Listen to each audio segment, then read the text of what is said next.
Hello everybody, welcome to Speakeasy. I'm Zach. And I'm Jake. We are Dirt Road Men. Yeah, we are. Clinks. Clinks. Cool.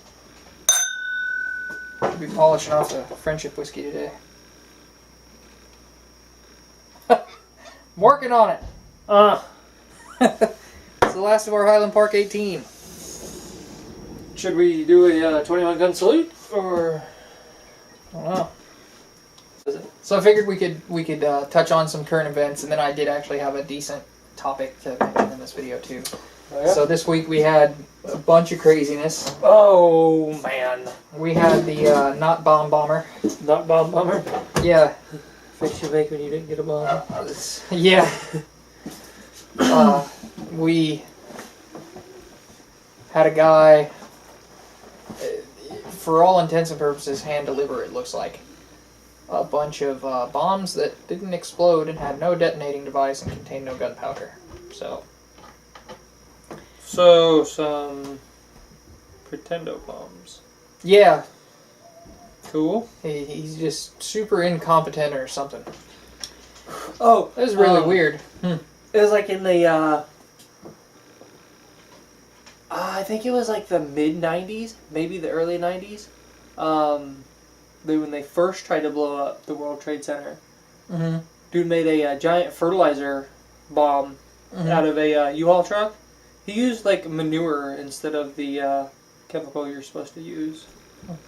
Apparently nobody connected those dots for him. Ammonium nitrate. Yeah, I knew what it was. I didn't know if we were going to tell people how to make it. It doesn't tell them how to make it. Okay. I mean, it's on the internet. Yeah. It takes a quick Google. Bam, Google. I don't even know what that means. I don't know. So that was kind of nuts. I thought it was kind of weird. I'll admit, part of me wanted to buy into the idea that it was a false flag type thing. But it's because it was so poorly timed. Like right before the midterms, some guy is going to screw over his own side. Yeah. But then they find this guy and he has no semblance of mental stability going on. I did think it was interesting how his windows almost looked like they had like vinyl collages on them. Really? You didn't see the van? Uh-uh. They were supposedly bumper stickered, but imagine seeing a window covered in bumper stickers, but there's no gaps and it's cut perfectly to the window. Oh, so he... And like some of... Oh, I did. I thought it was like an ice cream truck. No, that was this guy's van. Wow. But that's what I don't get, is like, this van would be obvious and probably illegal in some states with that much of your windows covered, because it looked like it went all the way up the passenger side of his van, including the front window. The front side window, you can't. The back windows you could get away with, because it would just be like a panel van. Yeah, same with the sides, except for the front, the cockpit windows. But there were no postmarks on the letters that were shown. I did see that. Nothing was on the stamps. So you would assume he hand delivered them, and I think it's hilarious that they don't have any camera footage. But I mean, he does seem like the kind of guy that would do it. He's been convicted in the past of threatening to bomb people. Like literally, I think it was in like 02 or 04. So he's already a convicted felon. He registered as a Republican in 2016, even though he couldn't vote. So the guy registered as a Republican in 2016, which seems kind of weird for a felon that can't vote. There's stuff that doesn't make sense, but when you look at how crazy this guy seemed to be, it starts to. And then you have this synagogue shooting on Saturday. Yeah, that was bonkers. That was nuts. I believe the last time I saw the count, it was at 11. Jesus. And 4 of them were cops. Wow. 7 people in there and 4 police officers. And the guy was like actual Nazi. Like, Soros and the Jews are doing this, so I'm going to stop them, and went in and started shooting. From what I've been told. Now, he also, like, he followed a lot of, like, pro-Trump type people. but he had also like kind of criticized Trump because he was like a literal National Socialist, so like he was in favor of socialist policies, but also, you know, Trump's stand on immigration and all that stuff he was also for. So I had a thought about the bomber, or yes. okay. What if, like, if he didn't have any, basically, like, what kind of bombs were they? Like, pipe bombs? Yeah, they were just little pipe bombs. So, he basically just sent pipes that look like bombs? Yeah. Maybe that was like maybe it was a threat. Yeah, maybe. Instead of, hey, I'm trying to blow you up with... That's what kind of, I'm not trying to make a pun here, but blows my mind, is not one of them went off. You said they didn't have powder. Well, that's what I mean. Nothing exploded. Yeah. As far as I know, none of them had gunpowder in them. There was no obvious detonation trigger, anything like that. So, I don't understand what this guy could have thought his plan was, unless he was just like, you know what? I'm just going to go to prison and get some free healthcare. Yeah, maybe he was hoping... 3 hots in a cot. Get away from his wife. Something like that. Old guy who robbed a bank just to get away from his wife. Yeah. And then they sentenced him to house arrest. Yeah. But maybe he was just saying, look, I can get a package to you. I can get a bomb to you. Yeah, but it never got to any of them. Oh, it didn't? No. Oh. Although he did drop one at, I believe, the Obama's home. Uh-huh. But, yeah, like, they get their own mail. Yeah. This has spawned conversation, though, that I thought would be interesting to talk to you about, because I bet you haven't heard about it, and it's only popped up to where I've seen it this week. And I watch a decent amount of, like, liberal YouTube channels and liberal media to kind of at least keep an even keel, or somewhat of an even keel. I can't say it's exactly 50-50. It's probably 60-40, maybe even 70-30 that I watch the stuff I like as opposed to the people I don't. Yeah, I mean, does that make sense? But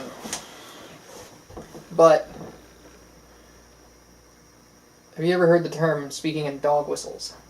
No. So what they're now trying to say is that, and I heard this first last Sunday when Tucker Carlson debated Cenk Uygur of the Young Turks. Tucker Carlson replaced Bill O'Reilly on Fox 4. Okay. Oh, yeah, okay. He said, I don't speak in dog whistles. And then after these attacks, Sarah Silverman even tweeted this out, and a couple movie stars and the Young Turks are pushing it.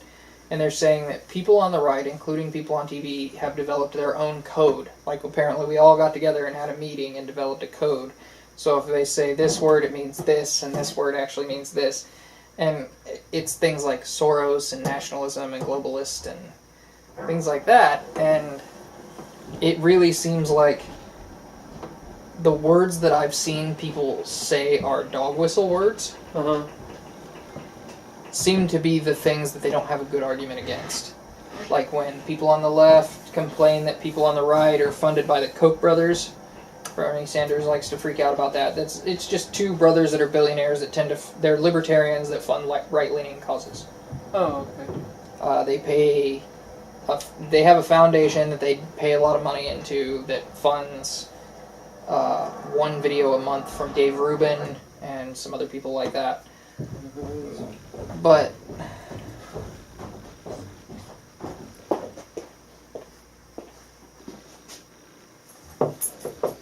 anyway,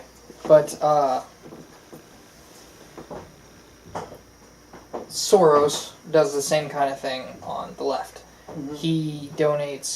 He's a billionaire who donates to a ton of left-leaning foundations and left-leaning politicians, particularly people like Bernie Sanders who want to go like full-on socialism, because he's, I believe, from Germany. And there's theories that he got out of Germany during World War II by helping the Nazis get other Jews while he was working his way out. Oh. I don't know how true any of that is, But that's what I mean. Both sides kind of have their demonic billionaires on the other side. Mm-hmm. And people like the Young Turks like to argue, well, money out of politics, and then they point to the Koch brothers anytime somebody like Ted Cruz or somebody shows up, because the Koch brothers donated a lot of money to them. And the same thing, the right tends to do that with the left, like, oh, well, Soros funded you. Yeah. And they don't have a good comeback to that, because they're like, well, you're funded by these people, and then the right goes, you're funded by these people, so now their new way of defeating that argument is saying that's a dog whistle, but actually means you're blaming the Jews. Oh.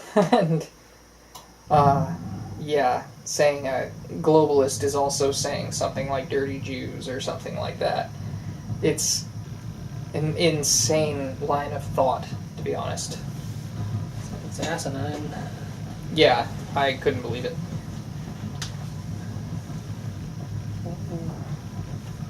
I don't even know, like, I don't even have much of a comment other than that's just crazy. Yeah, they've been saying that, and like movie stars are tweeting that out, like, hey, watch for these words. When people say these words, they mean something to the effect of kill all the Jews. Like, people on the right are actual Nazis and want to kill Jewish people. Okay, first off, I don't know if you've ever looked at a Jewish person. Judaism to me is a religion, with the exception of the Nuremberg laws, which made it a bloodline, which is stupid. However, Jewish people are just white people. Yeah. Like, the only easy way to tell the difference is a lot of them have a big nose and they're kind of short. Like, yeah. And that's not even a universal truth. No. So, that's a stereotype. stereotype. Your stereotype. Yeah. Your stereotype, yeah. Stereotype. Go to hell. But there are, like with stereotypes, there are some strains of truth to most of them. Well, yeah, like if you build a stereotypical character in a cartoon, they're gonna look a certain way. Yeah. So. And but if it's a Japanese cartoon, they're gonna look completely different than everybody else. Yeah. And have eyes that look the complete opposite of Japanese eyes. But yeah, that was something I saw this week that was a result of all this. It's a little nuts. I don't actually think it'll affect the midterms all that much, because the midterm elections are in like a week. Not even a week. Yeah, a week. Like 10 days or something. November 6th. Yeah, okay. Yeah, I was thinking. I'm early voting tomorrow, so. Oh. But. I didn't know the thing. Yeah, there's early voting, and if you look up early voting and then type in whatever your address on your license is, and it'll tell you where you can go vote. So I imagine you're registered to vote if you registered for the draft. So. Yeah, sure. No, I did. Not that it matters, because you couldn't even get them to take you willingly. Joke's on you! But, you know.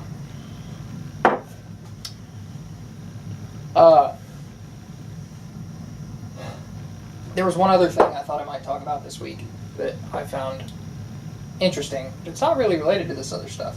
Was it that time that we had Highland Work 18? That was on the list. So, I drink my whiskeys so slowly, and I try to evenly spread, that I'm now having this problem where this is like my third bottle down this week. Yeah! So, like, they all die together. But, what do you think?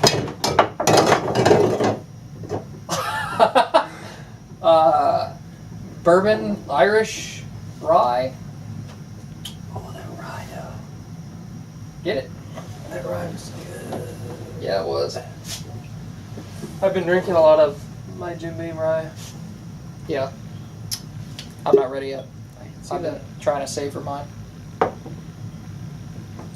Actual pork. Yeah, it's an actual. I savored mine. I just take quickly. I just drink quickly. Yeah, I smoke faster than you do, and you drink faster than I do. You want to leave this out? Yeah. Okay. Well, I didn't know how long you were going to be. It's cool. I changed my name to Skip the other day, so. You said I don't need any right now. I didn't know if you wanted me to leave it out. Yeah, I've got... The other thing I want to talk about might take a minute. Okay. So...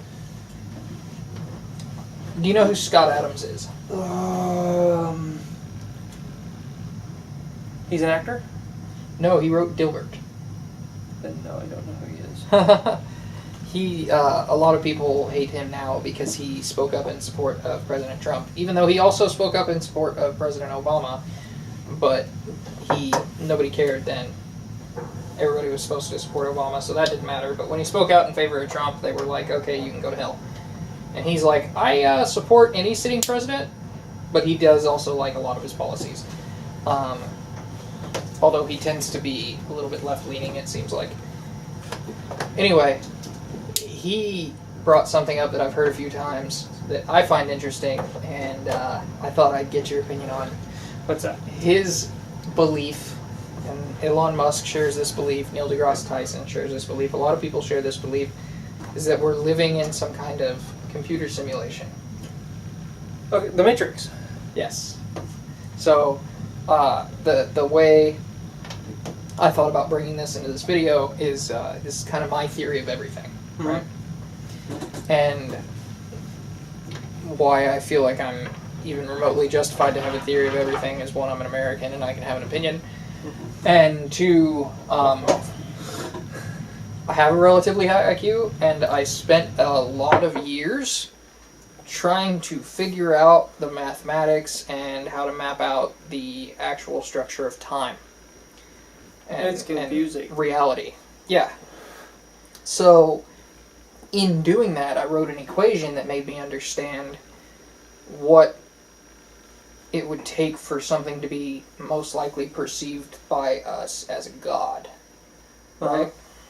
Which, the short version is anything, let's say, we're four-dimensional objects. We can draw two-dimensional objects on paper and manipulate them any way we like. We can completely erase them for all intents and purposes. This isn't 100% accurate, but this is my best way to model it without having to sit here on a whiteboard or something and go through the math.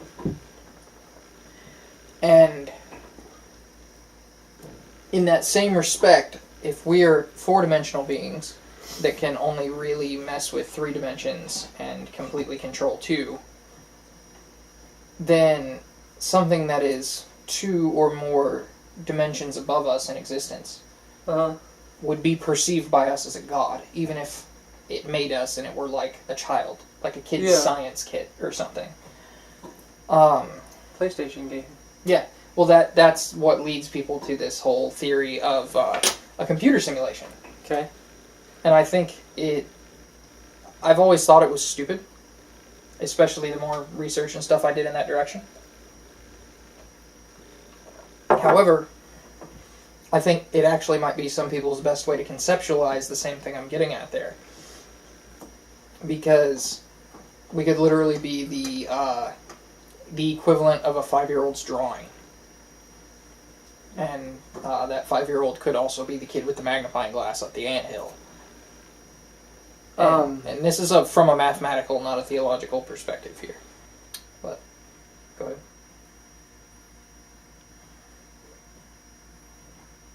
They did that kind of, that whole, the drawing thing. We could be somebody's drawing. Mm-hmm. They did that on SpongeBob. Yeah, Doodle Bob. It's just like connecting, like, maybe...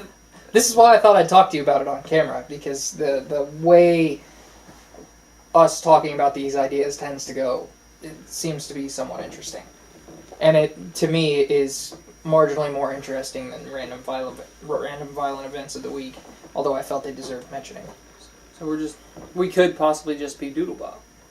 Something to that effect, yeah. Okay. Although less insanely terrifying. Yeah. Okay. Well, I mean, the violence that just occurred earlier this week, maybe not. Yesterday, for the synagogue, we shoot these on Sundays. Or, we're shooting this one on Sunday. But anyway, or the equivalent of, like, a Sims game. Which is, I think, what a lot of people are thinking. And I think that's their best way to understand it, because we don't understand what we would look like in relation to that higher dimensional being the same way two-dimensional drawing looks to us. Okay. And I think that's like a very possible way to conceptualize it, and they might be on the right track, but it's like a kid trying to explain where babies come from. Yeah, that would be... Huh. Questioning the entire existence of the universe now. Yeah, you didn't know I was bringing this in this video, did you? Should have grabbed the turkey for that.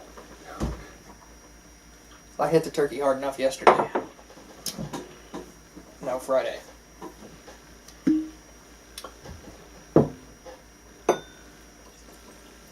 Anyway, so I think it's just the thing about that equation is it not only means there's a possibility of some sort of creator, it's actually a mathematical probability. Like, it's likely that something made our universe. Yeah. However, it's completely ambiguous as to whether that being is benevolent, malevolent, or just there. Good or bad. Or Yeah, I just know there. what benevolent... Okay, well, you had this weird look on your face. No, I was just computing other things. Gotcha. And I thought about it, and I thought about it in relation to Scott Adams' talk with Ben Shapiro on the Sunday Special today. Gilbert. Okay. Mm-hmm. Okay. Yeah. I see where... He thinks that we're in a computer simulation. He actually doesn't believe in free will, but believes we have to act like we have free will. Wow. There was a movie that came out. I don't remember what it was. I think it was Meet Joe Black. Maybe. Yeah, it might have been something else. Anyway, like, they're running around doing something. They end up in like a theater, and there's... I think it was the guy who played... He was in the Avengers with the... He had the wings. In the Avengers and had wings. The wing, like in the Avengers, he had the mechanical wings and he flew around. Mechanical wings. Okay. Michael Keaton? No. Spider-Man. That's Spider-Man. Okay. The Avengers, he's the black fella on the left, and he runs past them every morning. Oh, War Machine. No. Well, I thought War Machine No, was Falcon. There you go, Falcon. I know who you mean now. Sorry. I think he was like an angel. I meant Falcon. I don't know why I said War Machine. Anyway, in this movie, there's a god, and everybody thinks that, or is made to believe that there's a free will. But the last time they turned free will on completely, there was the Dark Ages, and so I think they're running around trying to turn free will back on for whatever reason. I don't remember. That sounds like a really cool movie. Yeah, it was pretty neat, but I wish I could remember the name of it. Yeah. So I'm gonna roll further through his thought process here. He thinks simulation. He thinks we don't have free will, but we have to act like we do. And he thinks that our elections are no longer going to be won via thoughts of the people.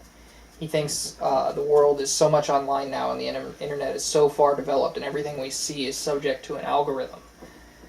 And there are people that are exceptions to that rule, but by and large, that you can map out how that influences elections relatively closely. Mm-hmm. And he thinks that eventually the algorithms are going to choose our leaders because they're going to show people these certain things, and people are going to think this certain way because it's what they're seeing, and they just kind of justify it after the fact. And he thinks basically that Trump will be our last president actually chosen by people, any people, not just his own supporters or anything. And he thinks that might be better because people suck at choosing things for themselves. Sometimes. And he thinks that because there's no one person that understands the algorithms that run any of the social media sites. It takes a bunch of people to put these algorithms together. Yeah. And even when they make changes, they don't know what the results are going to be, really. Yeah. They think they know. And I think that's nuts, but that's all part of him saying, I think all of this is true because we're within a computer simulation and programs are running that we cannot conceptualize. Because our body evolved to survive, not understand the fabric of reality. We're doing that now. And, first off, I think that's a super pessimistic view of the world, but he's happy with it. He's like, what the hell? Well, yeah, I mean...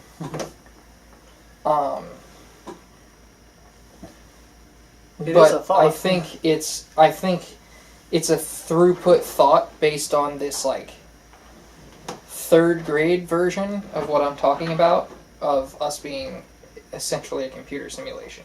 Yeah.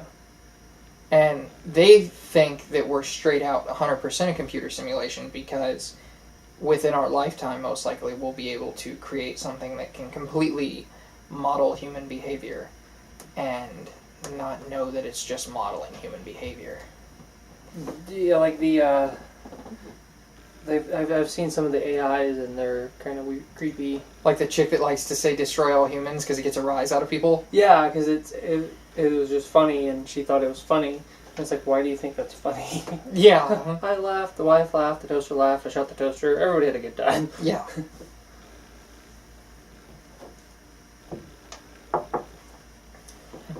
If you build AI, don't make them super resilient. There was one, like, I don't know if it was a AI robot, but it was like a robot, looked like possibly could have been a Terminator prototype, and somebody gave it guns. Jesus. That's what I said. This isn't... Do you people not understand when you're being stupid? Do you have to watch this movie? Yeah. I feel like you haven't seen it yet. Yeah. My theory of everything, essentially, as I pretty much thought of calling it today, was something that I thought would be fun to work in this video. It was actually going to be one of the first videos I did when I was talking about doing a spin-off channel before Dapperton got all these people interested in us talking about this shit. Uh-huh. But yeah, I thought that'd be worth mentioning, and that might be something more fun to talk about than just the horrible crap that decided to happen this week. Yeah, that's definitely a lot. That's much less gloomy than some jacktard popping off in a synagogue or... Yeah, and if anybody thinks we're like trying to ignore events like that, no. We just think the best way to deal with that is to be the best individuals you can and influence the people around you in the same way. If everybody starts doing that, this stuff stops. But what happens inadvertently every time there's something like this is everybody draws their lines in the sand, Mm-hmm. and then they pick their sides. And both sides tend to have points, depending on which issue or which event. Mm-hmm. Sometimes there really are points. Like, the bomb guy didn't use a gun. Granted, he also wasn't a very effective bomber. Yeah. The Vegas guy, very, very effective. No automatic firearms. Yep. So there's, like, random points throughout this, right? But everybody just fights about it, and nobody, like... They all just go back to their echo chambers, and because they do that, and because each side tries to demonize the other side and say they're responsible, the divide just gets worse. Mm-hmm.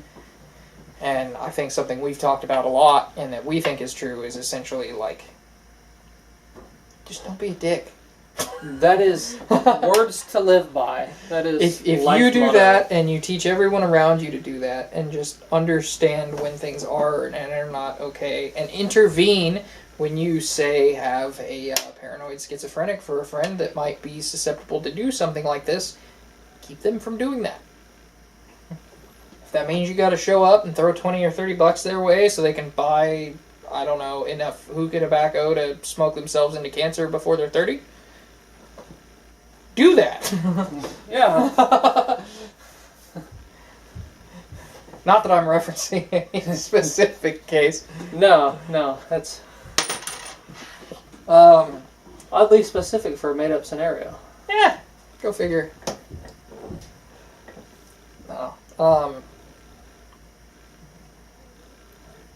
But I think that kind of provides what we think. It's something I really like about Jordan Peterson is that's kind of his message. Like, the best way to better the collective is to better the individual. Yeah. And like, if you can't talk with somebody about like your viewpoint on like a words, I promise. If you can't have like an actual civil debate with somebody, then just don't talk. If whether it's firearms, religion, politics, what kind of peanut butter to get, whatever. If you can't be civil and talking, just shut the hell up. And it's not always bad to not be able, like, just because you can't level it out. I'm not going to say it's not bad, but there's nothing wrong with you necessarily, unless you're that way about every single belief you hold. A lot of people have hot button issues that they just cannot address, right? Yeah. Like, some people cannot have a rational discussion on abortion. Yeah. On both sides of the aisle on that. Yeah. Just because of their own like personal experiences, and if you cannot bring yourself to think logically about something, you just need to not talk about that issue. Because for whatever reason, it's a hot button issue for you, and you cannot see past your own bias. So don't talk about it. If you can't handle talking about it, don't talk about it. I really have trouble talking about dead children.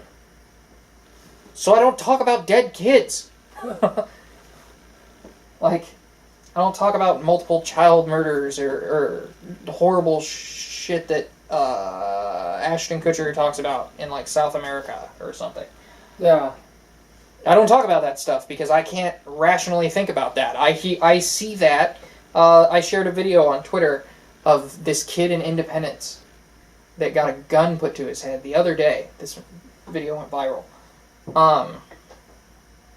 Yeah, mentally handicapped kid. He was like 10 years old. And these people were like, kiss his feet, N-word. And then you see a gun come into the frame and go to this little kid's head. And it's like a 15-year-old kid holding the gun. Wow. Yeah, I can't have a rational discussion about that. Like, no. I don't care if that's even my kid. If I was there, by the time the cops showed up, they put me in like the deepest, darkest hole in Leavenworth for what I was doing to these children. Yeah, it's like, no, you do not ever. So I can't have a rational discussion about that. So I definitely can't talk about what the penalty for that should be. I'm just not capable. Probably because I'm a dad. But maybe just because of how I revere children, regardless of being a dad. Yeah, it's just a good example.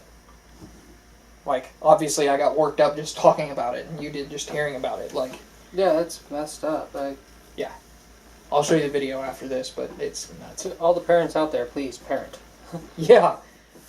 Two of the kids in the video already turned themselves in, but the kid that put the gun to the other kid's head didn't. So. And his mom didn't even know what to do. She saw the gun, and she's like, I don't know what to do, but I'm going to film this, which I kind of understand, but at the same time, like, shoot me. Yeah. You're going to shoot me before you shoot him. Maybe we both end up dead, but maybe we don't. Yeah. At least there's documentation on what happened. Yeah, something. Well, and it's really hard to keep your head in a scenario like that, too. Yeah. Like, maybe that's the best she could come up with at the time. But, yeah. Moral of the story for this week, don't be a dick. And maybe we live in a computer simulation, but probably not. Maybe there's a glitch, and that's why people are being such huge dicks. Yeah, well, maybe it's not a glitch. Maybe it's like a feature that they didn't understand how it would work. Oh, made everybody into an ass. Yep, it's just part of human nature that causes this. And I mean, if you look at it, and we talked about this in our video about how the world was getting better, violent crime has gone drastically down over time. It's just also, like, when there's a violent crime, it seems to be marginally worse a lot of the time. Like this synagogue shooting. Yeah. In the U.S. Well, I'm just thinking about, like the St. Valentine's Day Massacre. Back in the 20s-ish, around that time. There was like 14, 15 people who just got mowed down. Yeah. So it's just... Yeah, it's been a thing. But that's what I mean, like, it's been going down, and then we see these ones where, like, 10 or 15 people die, and then we're just like, oh my god, what the hell? But it's like, violent crimes decline so much that those 10 or 15 people still don't make up for the difference from 5 years before. Yeah, and there's... And that's not to discredit the value of their lives, but... There's also... it's a lot easier now to get news from any part of the world. Yeah. Than it was even 10 years ago. Yeah, well, 10, the 15, internet has thrown drastic visibility on everything. Yeah. It's why we can sit here and do this. Yeah. We're in Podunk, Kansas. You might be... We have a decent amount of people that watch us in Ohio. In Ohio. So, a bit of ways. Yeah. No way that happens without the internet. No. Like, what are we gonna do without the internet? What will we do? Package this up in a let's even be generous enough to say we made it to Blu-rays, and then mail it to somebody? Like, oh man, like the old late night mixtape. Yeah, like a mixtape. The old late night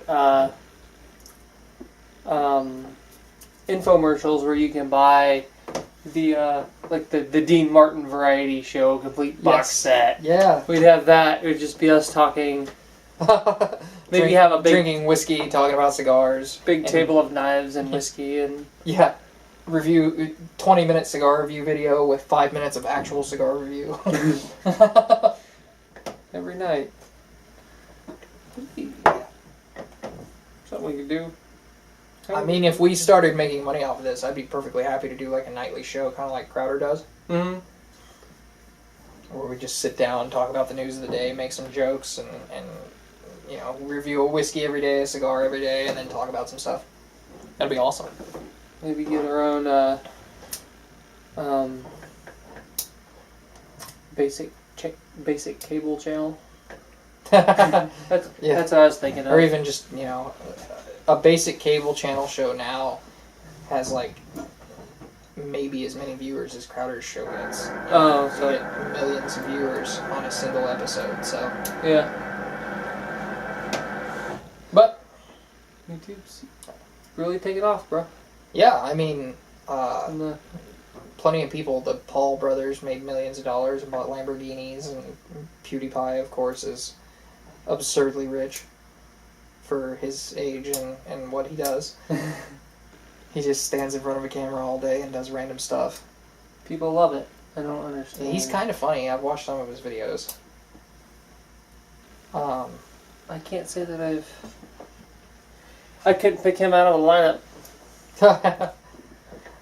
You know how the first video I watched from him? When he was talking about Japanese whiskey. Oh. Because The Vault did a video on him. Oh, nice. But anyway, I think that's enough for this week. Let's get a little more for a toast. We'll do a 10-hour video at some point. Because why not? My battery won't even hold that, but we'll just stop in the middle and cut half of it to... Or my memory card probably won't hold that. I was going to say that your battery, bro, we're plugged into a wall, even though we got the big battery. Anyway, till we see you again, I'm Zach. And I'm Jake. We are the Dirt Road Men.